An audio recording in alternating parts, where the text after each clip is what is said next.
তবে কি এবার ফিফার মাঠে নয়, কোরবানির হাটে উঠছে নেইমার। বিশাল দেহ, স্টাইলিশ চুল আর রাজকীয় হাঁটাচলা এখন এই নেইমারকে ঘিরে তুমুল আলোচনা যশোর জুড়ে। লোক আসছে, আমিও কিন্তু এসেছি এই গরুটা দেখে আসলে খুব ভালো লাগছে। অনেক বড় গরু এবং নেইমার নাম বলেছে এবং দেখছে আসলে মাথায় নেইমারের মতোই কিন্তু সেই কোকড়া কোকড়া চুল রয়েছে।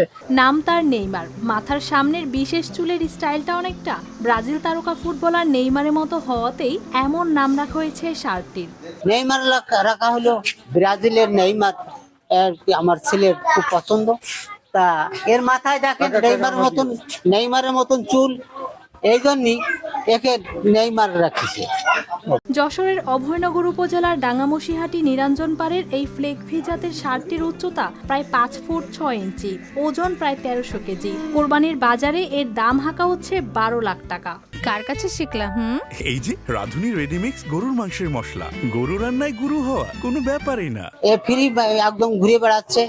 এর ওজন আনুমানিক 35 থেকে 40 টন হবে। এর দাম আমরা ধার্য করে রাখছি 12 লাখ টাকা।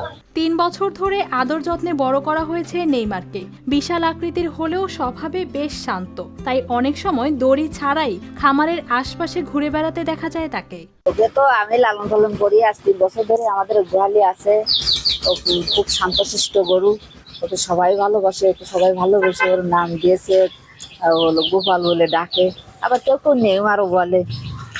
এভাবে কিন্তু সন্তানের থেকেও আমি মনে হয় ওকে বেশি ভালোবাসি। প্রতিদিনের খাদ্য তালিকায় থাকে খৈল, ভুসি, খড়, ভুট্টার গুঁড়া ও দেশি সবুজ ঘাস। মাঝে মাঝে খাওয়ানো হয় খুদ চালের ভাতও। এই গরুটার নাম নেইমার, নাম ছড়াই পড়েছে, তাই আমরা দেখতে আসলাম।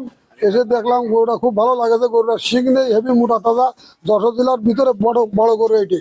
খামারির আশা, ঈদের আগ মুহূর্তে নেইমারকে ঘিরে আরও বাড়বে আগ্রহ, মিলবে কাঙ্ক্ষিত দামও। News desk, RTV।